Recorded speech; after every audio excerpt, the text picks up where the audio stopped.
The last book I mentioned in a video with you all here present watching.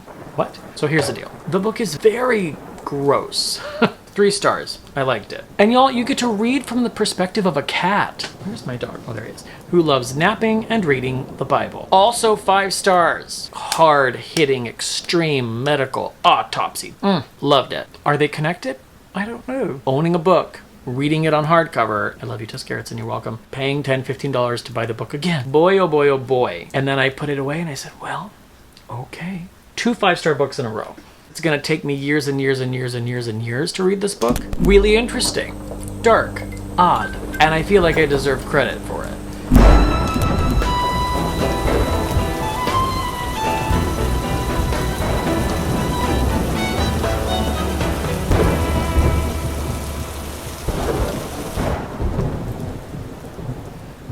Greetings, everybody, and welcome back to Reading in the Dark.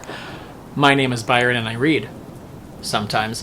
During the second half of July and all of the month of August, there were more of those times. Since the last time we spoke, I have read, I want to say, 8.5 more books, and I will explain that when we get to that point. The last book I mentioned in a video with you all here present watching, was Murder, She Wrote number 12, Murder at the Powderhorn Ranch. It's funny that they have to put murder at in the title of any of those books, because that's what every single one of those books is about. Anyway, the next book I read was the new Tess Gerritsen Rizzoli Isles thriller. This is Rizzoli Isles number 13. So I went from Murder, She Wrote number 12 to Rizzoli Isles number 13. This book is called Listen to Me. What does it say? Because I don't remember it very well. Oh my god, this blurb is very lengthy. Jane and Maura are plagued by what seems like a completely senseless murder. When Jane finally makes a connection between Sophia, the victim, and the victim of a hit-and-run months earlier, the case only grows more blurry. What exactly was she involved in? One thing is clear, the killer will do anything it takes to keep their secret safe. Meanwhile, Angela Rizzoli, Jane's tempestuous mother, that's the word I chose, tempestuous, hasn't had a decent night's sleep in all the years since her daughter became a homicide detective. Maybe the apple didn't fall too far from the tree. Nothing, and this blurb is like a novel in and of itself. So here's the deal. Jane's mother, Angela, is kind of like always paying attention to what the neighbors are doing. New people move into the neighborhood. They act shady. She tries to be friendly, and they don't totally reciprocate. Where's my dog? Oh, there he is. We're having like a storm coming, and so he's acting a little nervous, but I think it's going to be okay. Basically, she's investigating her own little mystery in her neighborhood, while Jane and Maura are investigating an actual murder mystery. Are they connected? I don't know. This book, I gave it 4 stars. This was very, very cute. I would say that for me, the Rizzoli Isles books are almost starting to become like cozies at this point. I mean, there's like grisly detail, but I feel like Tess Gerritsen has gotten a little bit away from the like hard-hitting, extreme medical autopsy detail like thing that she was doing earlier on, or maybe it just doesn't hit the same now. But I enjoyed this book. I love these characters, and I've had this issue in the last few years with the Rizzoli Isles books, which I always enjoy, but because they made a TV show and they cast actors in the roles of these 2 main characters especially, who are somewhat, maybe even very much different from how the characters are described in the books, but Tess Gerritsen is continuing to write the characters that she was originally writing. So it's very jarring when I'm reading, because I keep seeing the actresses from the show and it doesn't quite work. This time around, because I'm a few years removed from that show now, which ended a few years ago, the dichotomy between the show version and the book version was a little bit less like Bookus Interruptus for me. That was a long time coming, because it's been like plaguing me for a long time. No, it's been hard. It's been like really, really hard, you guys. Wow, this book is a 4.27 on Goodreads, which is a pretty good rating, and I gave it a 4-star rating, so I enjoyed it. It went very quickly. I loved the 2 mysteries being interwoven a bit. That was very, very good. And I did my thing, and I read this book partially in the hardcover and partially on my Kindle, because I can't decide which I prefer. When David is asleep, I try not to keep him awake by turning an overhead light on, so I end up owning a book, reading it on hardcover, and then paying $10, $15 to buy the book again. I love you, Tess Gerritsen, you're welcome. to then continue reading it after he's gone to sleep. So anyway, 4 stars, liked it. All the digressions in the world. The next book I read was Women Talking by Miriam Toews. One evening, 8 Mennonite women climb into a hayloft to conduct a secret meeting. For the past 2 years, each of these women and more than 100 other girls in their colony has been repeatedly violated in the night by demons coming to punish them for their sins. So the women are having this meeting while the men are out of the village to talk about what they want to do, whether they want to stay in the colony or leave and run away from the colony and abandon it and abandon the men, and whether they want to allow the men to come with them or not. And I have lent this book out, so I don't have it to show you. But basically it's about them either staying or going. And then all of the different various permutations of what staying or going would look like in terms of like, do they involve the men? Do they tell them they're leaving? Do they disappear in the night and not tell them anything? Do they bring their children? Do they bring male children with them? It's very interesting. What I wrote about this was that it was life-affirming, it was elegant, sweet, funny, and heartbreaking. Said it was lovely writing and a great character study. What I'll remember most about this is how surprisingly witty and amusing it was despite the bleak scenario. And that is true.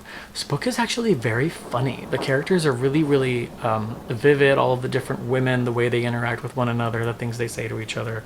I loved this book. I want to read it again. I think it was a very quick read. It's not long. 216 pages from the hardcover. Just beautifully written. Couldn't put it down. Loved it. Highly recommend it.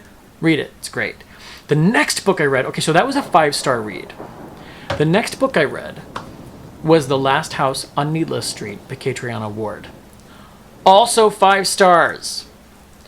2 5-star books in a row. Cheers to that. The Last House on Needless Street. This is one of the best books I've read in a long time. I want to read it again. There's going to be more to discover if I read it again. In a boarded-up house on a dead-end street at the edge of the wild Washington woods lives a family of 3. A teenage girl who isn't allowed outside, not after last time. A man who drinks alone in front of his TV, trying to ignore the gaps in his memory. And a house cat who loves napping and reading the Bible. An unspeakable secret binds them together, but when a new neighbor moves in next door, what is buried out among the birch trees may come back to haunt them all. Y'all, I had some theories. I was partially right, partially very wrong, and then twisted again. But it isn't convoluted, and when you look back on it, you're like, yes, all of this was earned. Nothing was confusing just to be confusing. It all makes sense. And it's riveting the entire time. And y'all, you get to read from the perspective of a cat. And it's done so well. Not since Heartbreaker by Claudia Day have I read narration from the perspective of a pet. It's really well done. It works super, super well. 5 stars. I read this book in 5 days. Absolutely loved it. I highly recommend it. Stick with it. Yes, it's going to seem a little bit odd. It's so good. And there's history involved. Like, there's a backstory. Loved it. So good. The next book I read, Lapvona by Ottessa Moshfegh. I'm a Moshfegh fan. I think her writing is lovely. I like the fact that she writes morally gray characters. And I think gross can be beautiful at times. You know, I don't mind reading scenarios that are a little bit cringy. I don't mind reading characters that make iffy decisions. I don't mind reading gross things. So I really like Ottessa Moshfegh, and I was really excited for this book. This tells the story of a motherless shepherd boy who finds himself the unlikely pivot of a power struggle that puts all manner of faith to a savage test. Little Merrick. The abused and delusional son of the village shepherd never knew his mother. His father told him she died in childbirth. One of life's few consolations for Merrick is his enduring bond with the blind village midwife, Ina. Ina's gifts extend beyond childcare. She possesses a unique ability to communicate with the natural world. For some people, Ina's home in the woods outside of the village is a place to fear and to avoid, a godless place. Among their number is Father Barnabas, the town priest and lackey for the depraved lord and governor, William, whose hilltop manor contains a secret embarrassment of riches. But when fate brings Merrick into violent proximity to the Lord's family, new and occult forces upset the old order. So they're going through a drought and they don't have water and all the plants are dying and nobody has food. Little Merrick ends up encountering this lord, and then he lives up in his mansion on a hill. He learns more details about like his family history, the village history. I really enjoyed the writing. I liked a lot of the characters. Again, I liked that they were morally gray. Some of them were just downright unlikable. It felt a little meandering, which is something that someone wrote in their review. The story seemed to not exactly go anywhere. And I feel like the magic system was not clearly defined. I was a little confused by Ina and her powers. And I'm not like one of those people that's like the story has to have a moral and it has to have like a da-da-da-da-da-da ending. But the story seemed to kind of just end. It's beautifully written on the sentence level, but like story-wise, it just didn't seem to have like a clear like ending. It was very weird. It's a weird experience, so I gave it 3 stars. Then I got on a plane to go to Washington, D.C. and decided, you know, let's read some novellas. So I knocked out Things Have Gotten Worse Since We Last Spoke by Eric LaRocca. And boy, oh boy, oh boy.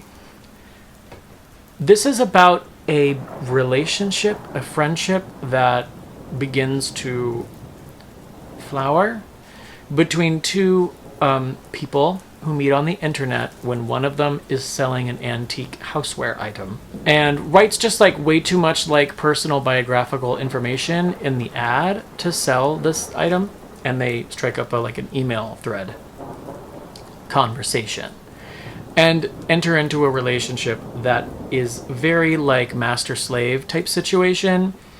The master is telling the slave person, the one who was selling the item, all these things they have to do that are very like socially and professionally embarrassing and troublesome.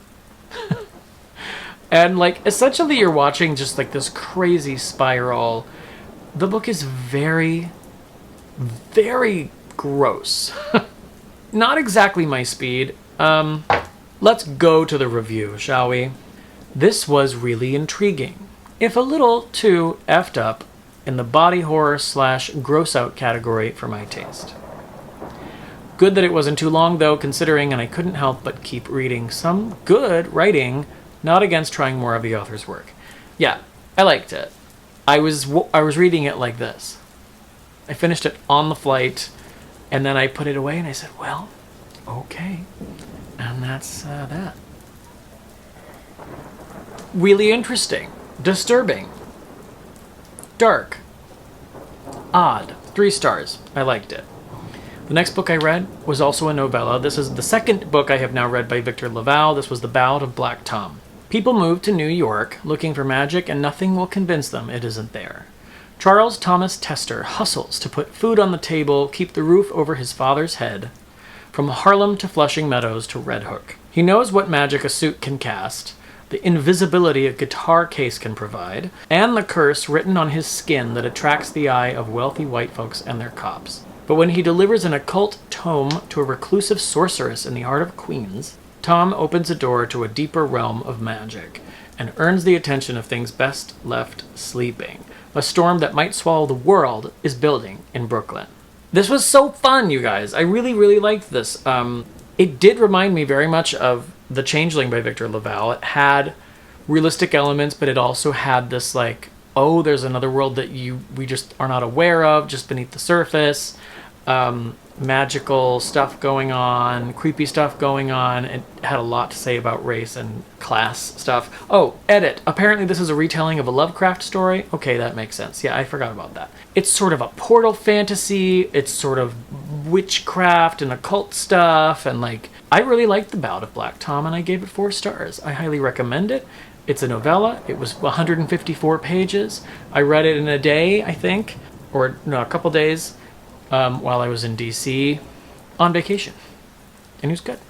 4 stars, enjoyed it. Then I read Silver in the Wood by Emily Tesh. There is a wild man who lives in the deep quiet of Green Hollow, and he listens to the wood. Tobias, tethered to the forest, does not dwell on his past life, but he lives a perfectly unremarkable existence with his cottage, his cat, and his dryads. When Green Hollow Hall acquires a handsome, intensely curious new owner in Henry Silver, everything changes. Old secrets better left buried or dug up, and Tobias is forced to reckon with his troubled past, both the green magic of the woods and the dark things that rest in its heart.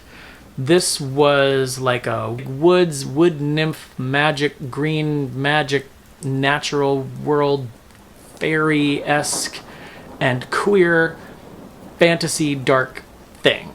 It has a great cover, too, by the way. It was part of a duology. So as soon as I finished reading Silver in the Wood, I read Drowned Country, also by Emily Tesh, which is the sequel. I enjoyed them both so much. They both got 4 stars from me.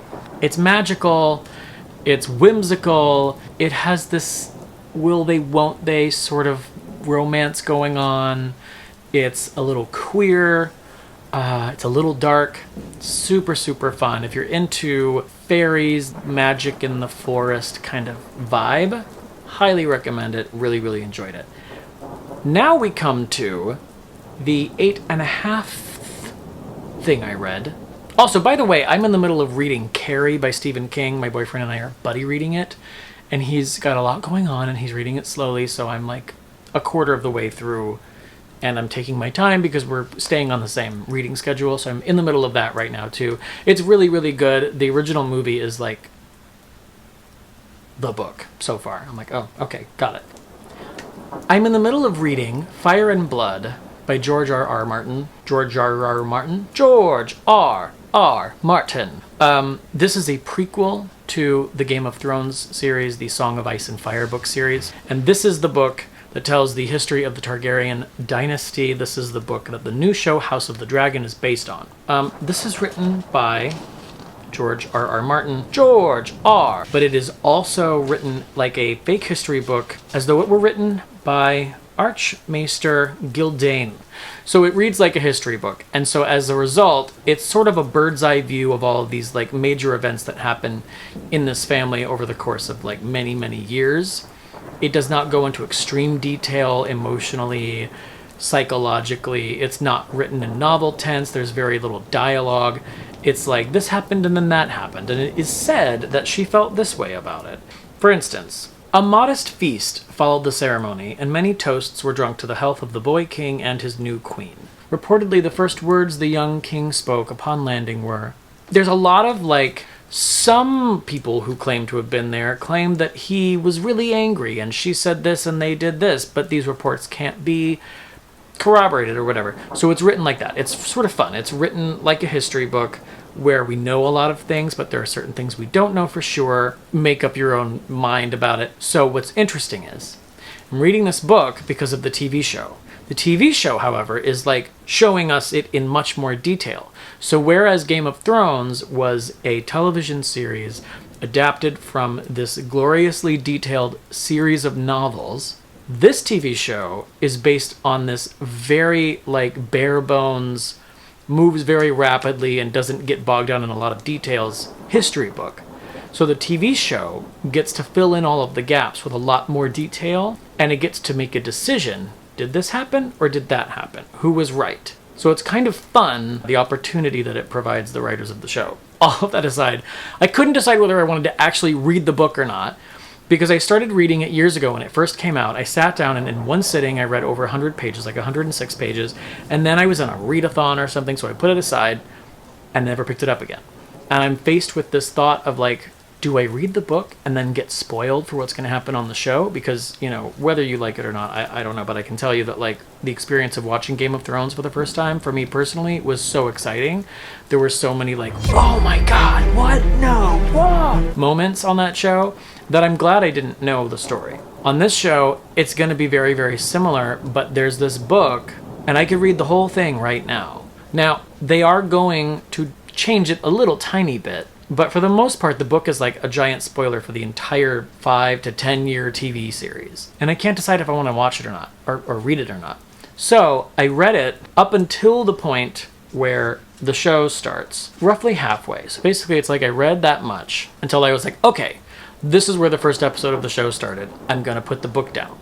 I watched the first episode, and then I read that much more in the book. until I was like, okay, this is now looks like beyond the show. So then I watched the second episode, and then I read a little bit more. And that's kind of what I'm doing right now. So I would probably have finished this book by now if it weren't for that whole spoiler consideration. But I haven't. I'm halfway through. I'm actually literally 50% of the way through the book. And I can't decide what to do because it's getting harder and harder to not read ahead. If I'm honest, I think temptation is probably going to get the better of me and I am going to finish the book. I might just read it because I can say that there are little things here and there that are already different. The basic thrust of the story is the same, but there are little details that are very significant when you're watching these people and their emotional journey that are a little bit different from the book. So I might read ahead and finish the book, and I might not. I can't decide. If I don't, then it means it's going to take me years and years and years and years and years to read this book, and I feel like I deserve credit for it. But I haven't finished it yet. But let's be honest, I'm probably going to read it. So I don't know, but that is a book that I am currently reading. So that's it. Those are the 8.5 books that I read since the last time I did this video, from sometime in the middle of July through the end of August, including half of Fire and Blood. And my average, I think, was about 4 stars for all of that. So that's very, very good. So that's my video. Thank you so much for watching. Please remember to like and subscribe. I have to say that because I keep forgetting to say that, and I guess, like, if you don't want to, you're not going to. So does me saying it actually have any impact on anything? I don't know. But please like and subscribe if you did like and you'd like to subscribe. Hit the bell icon so that you'll be notified, blah, blah, blah, blah, blah. And until next time, I will be here in the dark reading. Cheers!